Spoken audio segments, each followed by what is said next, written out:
Good morning વિદ્યાર્થી મિત્રો. ધોરણ 10માં આપણે પાઠ 10 છે એ અભ્યાસ કરતા હતા, જેનું નામ છે ભારતમાં કૃષિ. એમાં ભારતમાં કૃષિમાં વિવિધ જે પાકો લેવામાં આવે છે, રોકડિયા પાક છે, વિવિધ અનાજ છે, કઠોળ છે, વિવિધ પીણા છે, આ બધાની આપણે માહિતી મેળવી લીધી. હવે એના પછીનો ટોપિક છે કે કૃષિમાં ટેકનિકલ અને સંસ્થાકીય સુધારા. અત્યારે આપણો દેશ ખેતી પ્રધાન દેશ છે. કૃષિ ઉપર વિવિધ ટેકનોલોજીનો ઉપયોગ થતો ગયો, ક્યાં ક્યાં સુધારા થયા, જેના લીધે ઉત્પાદનનું પ્રમાણ વધ્યું, એના વિશે હવે આપણે માહિતી મેળવશું. પહેલાંના જમાનામાં આપણે જોઈએ તો ખેતી કઈ રીતે, તો કે દાતરડું છે, પાવડો છે, હળ છે, ગાડું છે, આવા બધા પરંપરાગત સાધનોનો ઉપયોગ કરીને ખેતી કરવામાં આવતી હતી. પણ અત્યારનો સમય આપણે જોઈએ તો વિવિધ આધુનિક ઉપકરણો છે, સિંચાઈની અલગ અલગ સેવા છે, ટ્રેક્ટરનો ઉપયોગ કરતા હોય છે, ટ્રેલર્સ છે એનો ઉપયોગ કરતા હોય છે. તો આવા વિવિધ સાધનોનો આપણે ઉપયોગ કરતા થઈ ગયા, જેને આપણે ટેકનિકલ કે સંસ્થાકીય સુધારા તરીકે ઓળખી શકીએ. તો ટેકનિકલ સુધારામાં કયા કયા સુધારા આવે, તો કે ભારતમાં ખેતી ક્ષેત્રે બિયારણ, ખાતર અને ખેત સાધનોમાં આવેલા પરિવર્તનને ખેત ટેકનિકલ સુધારા તરીકે આપણે ઓળખીએ છીએ. એટલે કે વિવિધ બિયારણનો ઉપયોગ થાય, વિવિધ ખાતરોનો ઉપયોગ થાય અને વિવિધ ખેત કરવા માટેના જે સાધનો છે એનો ઉપયોગ થાય છે, જેને આપણે ટેકનિકલ સુધારા તરીકે, ટેકનોલોજીના સુધારા તરીકે ઓળખીએ છીએ. સિંચાઈ માટે ખેડૂત પહેલાં કોસ છે, રહેંટ છે એનો ઉપયોગ કરતો હતો. અત્યારે તો કે આપણે વિવિધ સબમર્સિબલ પંપ આવે છે, સોલાર પંપ આવે છે, ટપક સિંચાઈ પદ્ધતિ કે ફુવારા પદ્ધતિ છે જેનો ઉપયોગ કરે છે.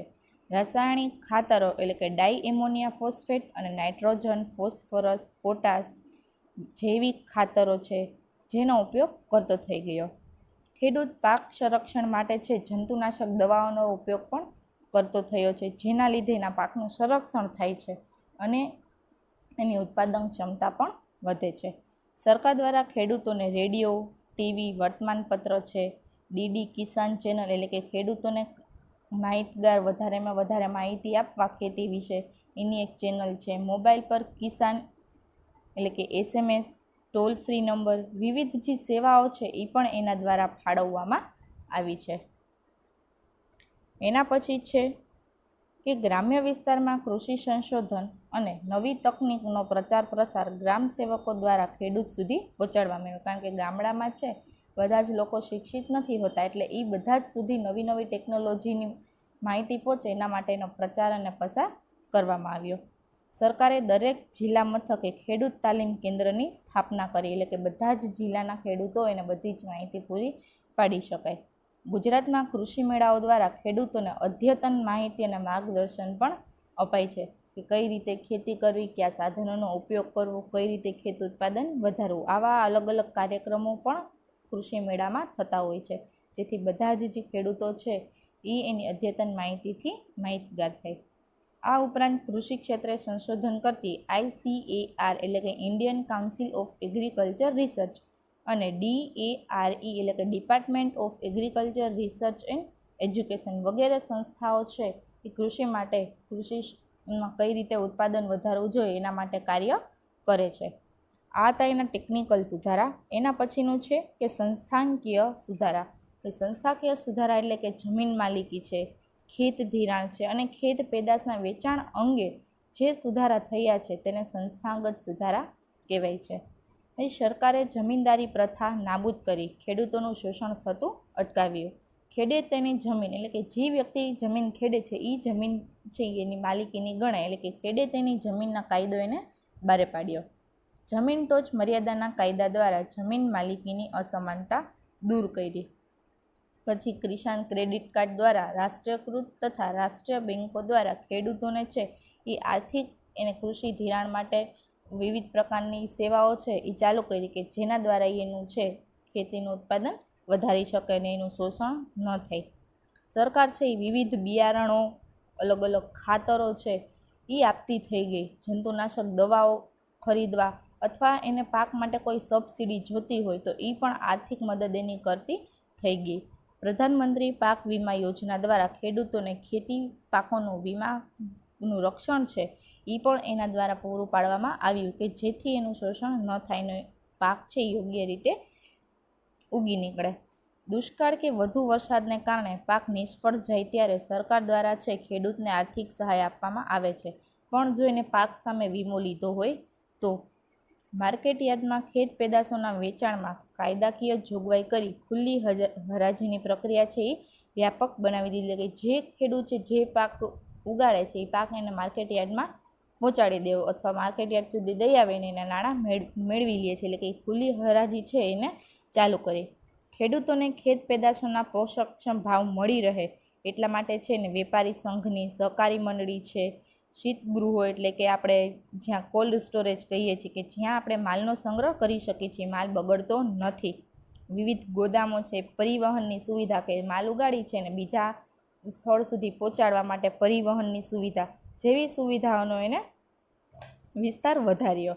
ખેડૂતો પાસેથી ખેત પેદાશોની સરકારે નક્કી કરેલ પોષકક્ષમ ટેકાના ભાવે ખરીદી કરવા માટેની એને સંસ્થા બનાવી કે એ ઓછામાં ઓછા ભાવે છે ખેડૂતો પાસેથી એનું ઉત્પાદન છે એ મેળવી લેશે અને ખેડૂતોને એના પૈસા આપશે. એની 2-3 સંસ્થા બહાર પાડી. તો પહેલી છે ભારતીય રાષ્ટ્રીય કૃષિ સહકારી સંઘ, પછી ગુજરાત તેલીબિયા ઉત્પાદક સંઘ અને રાષ્ટ્રીય ડેરી વિકાસ નિગમ. આ 3 જે સંસ્થા બનાવી છે ખેડૂતો પાસેથી ટેકાના ભાવે એટલે કે ઓછામાં ઓછા ભાવે છે એની પાસેથી ઉત્પાદન કરેલું જે વસ્તુ હશે બધી અનાજ હોય કે રોકડિયા પાક હોય કે કોઈ પણ પીણા હોય એ ખરીદી લેશે અને એના ટેકાના ભાવેને મળી રહેશે. આ હતા એના ટેકનિકલ અને સંસ્થાકીય સુધારા.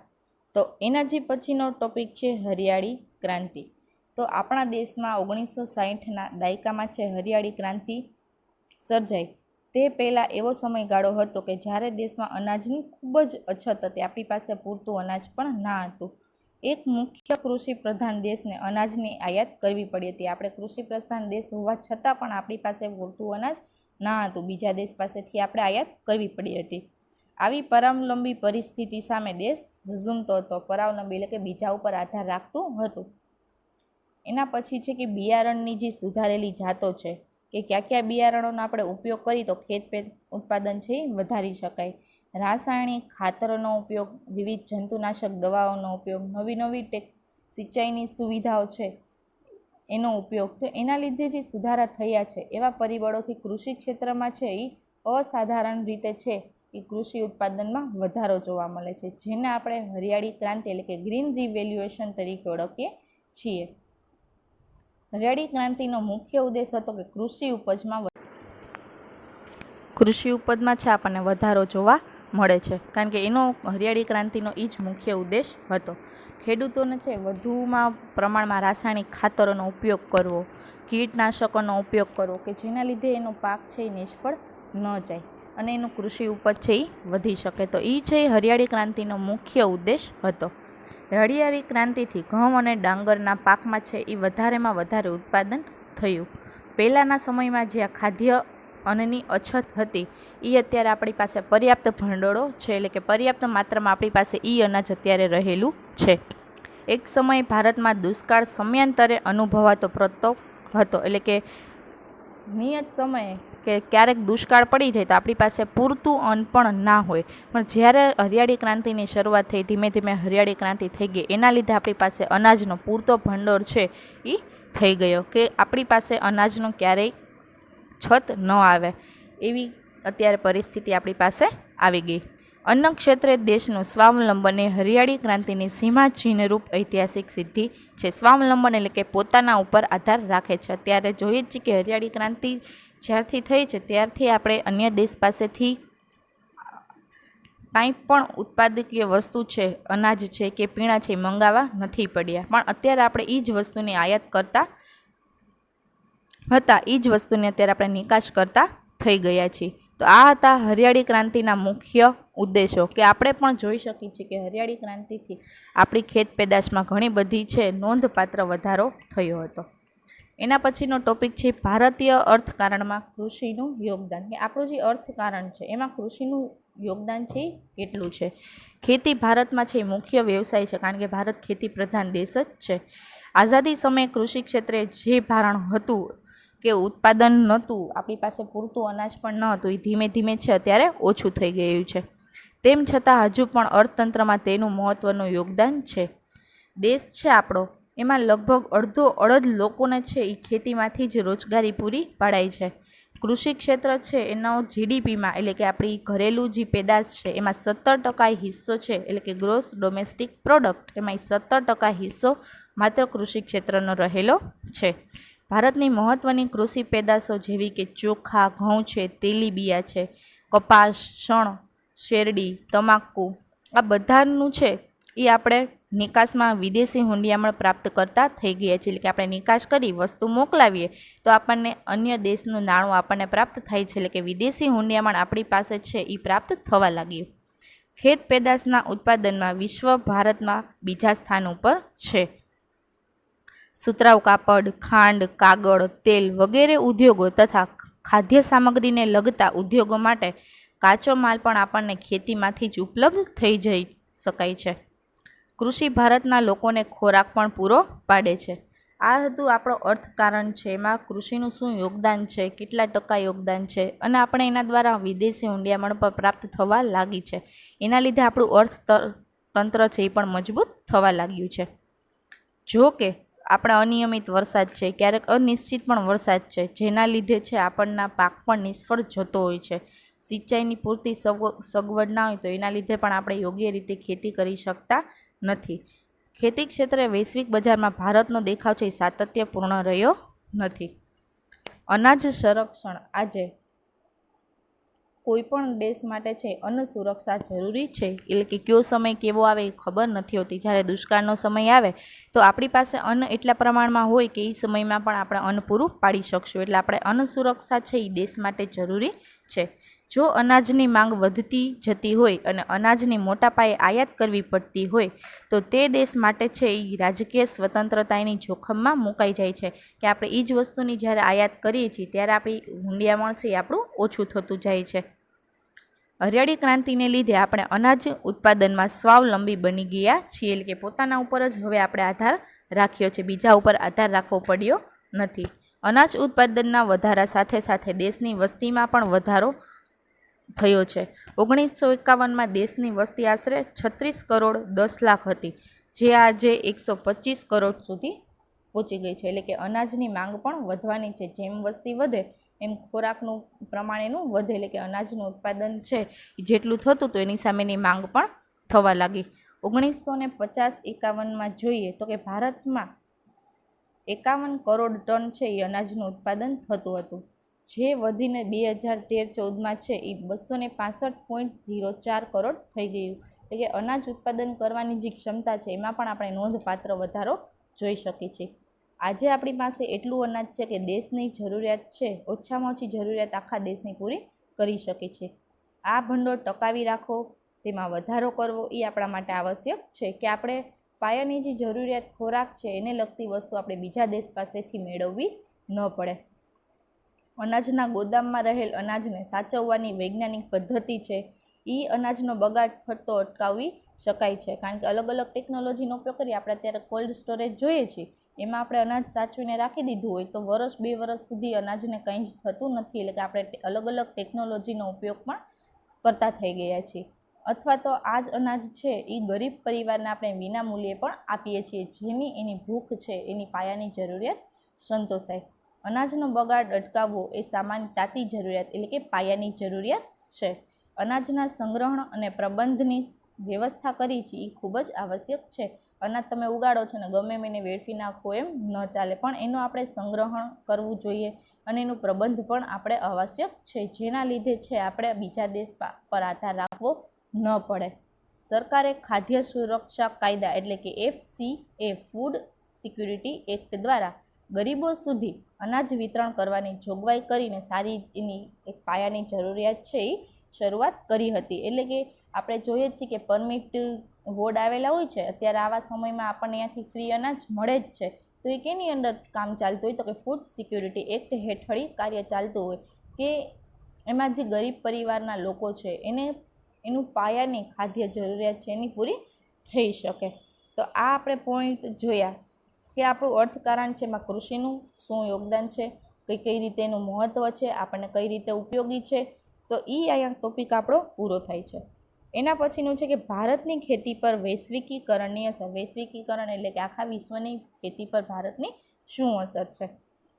ભારતનો ખેડૂત તેની ખેત પેદાશને વૈશ્વિક બજારમાં વેચીને નફો મેળવી શકે એવા ઉદ્દેશથી ખેતી ક્ષેત્રે વૈશ્વિકીકરણની નીતિ અમલમાં મૂકાય. આપણા દેશ પાસે અત્યારે અલગ અલગ ટેકનોલોજી આવી ગઈ, વિવિધ જંતુનાશક દવાઓનો ઉપયોગ થયો, જેથી એની ઉત્પાદન ક્ષમતા છે એ હોય એનાથી વધારે થઈ ગઈ. એટલા માટે એ એના ખેત પેદાશને છે એ અન્ય દેશમાં પણ વેચી શકે, એટલા માટે વૈશ્વિકીકરણ છે એ ખેતી ક્ષેત્રે ચાલુ થયું.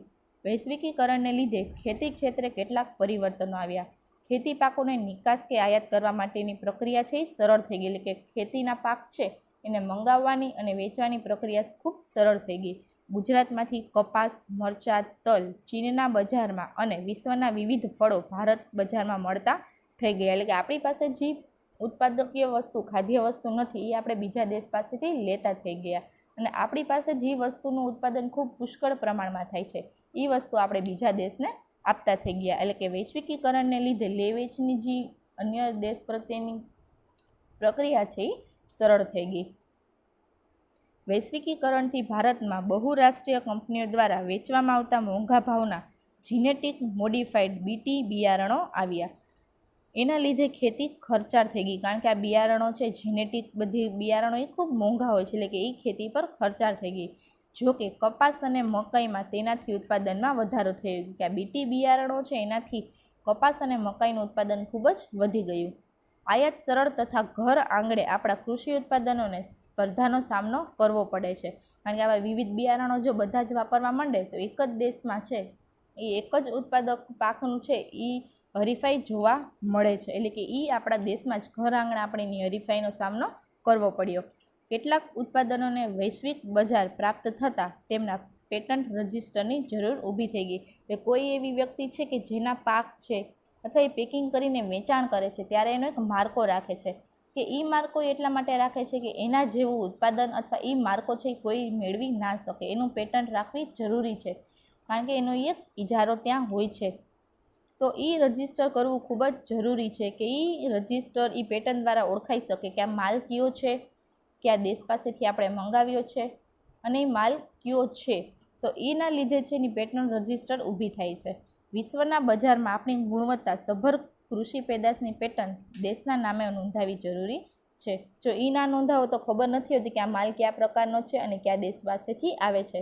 એની ગુણવત્તા સારામાં સારી હોવાથી આપણે એની પેટન્ટ કરવી જરૂરી છે, જેના લીધે આપણા જેવો પાક છે એ અન્ય કોઈ દેશ કે અન્ય કોઈ વ્યક્તિ ઉત્પાદન ના કરે અને એ જ જગ્યાએ વેચાણ ન કરી શકે. એટલા માટે એની પેટન્ટ નોંધાવી ખૂબ જ જરૂરી છે. ભારતે કૃષિ ક્ષેત્રે વૈશ્વિક બજારોમાં થતી સ્પર્ધાનો સામનો પણ કરવો, નવી નવી ટેકનોલોજી અપનાવવી, ગુણવત્તા પર ધ્યાન આપવું એ ખૂબ જ જરૂરી છે. તો જ આપણે વૈશ્વિક બજારમાં ટકી શકીએ છીએ. જો આપણે વૈશ્વિક બજારમાં ટકવું હોય, વૈશ્વિકીકરણ અન્ય દેશ પાસે હોય, એને આપણા વસ્તુનું નિકાસ કરવી હોય પણ ગુણવત્તા કાંઈ ન રાખીએ તો આપણે વૈશ્વિક બજારમાં ટકી શકતા નથી. કૃષિ ક્ષેત્રે જોડાયેલા લોકોને આર્થિક ઉન્નતિ અને સદ્ધરતા એટલે કે સદ્ધર કરવા, પોતાના ઉપર જ આધાર રાખે એવી રીતે સદ્ધર વધારવા આયોજનબદ્ધ પગલાં ભરવા પડશે. વધતી જતી વસ્તી અને ભવિષ્યમાં વધનાર કૃષિ પેદાશોની માંગ સાથે એની આર્થિક પ્રગતિ અને એની વિકાસની કૂચ છે એ પણ એને જાળવવી પડશે. એટલા માટે એને હરિયાળી ક્રાંતિ માટે નક્કર વ્યૂહરચના પણ ગોઠવવી પડશે, કે એ જે કૃષિ પેદાશ ઉગાડે છે ખેતીમાં તો એ એનો પાક કઈ રીતે વધી શકશે, કૃષિનું એમાં શું મહત્ત્વ હશે. હરિયાળી ક્રાંતિથી અલગ અલગ ટેકનોલોજીનો ઉપયોગ પણ એને કરવો પડશે, જેથી આપણી વધતી જતી વસ્તી છે એની માંગને પહોંચી વળવા આવા અલગ અલગ પગલાંના પણ એને વ્યૂહરચના ઘડવી પડશે. તો એ હતી આપણી વૈશ્વિકીકરણની, એટલે કે અન્ય દેશ પર આપણી શું અસર છે. તો અહીંયા છે આપણો 10મો પાઠ કમ્પ્લીટ થાય છે.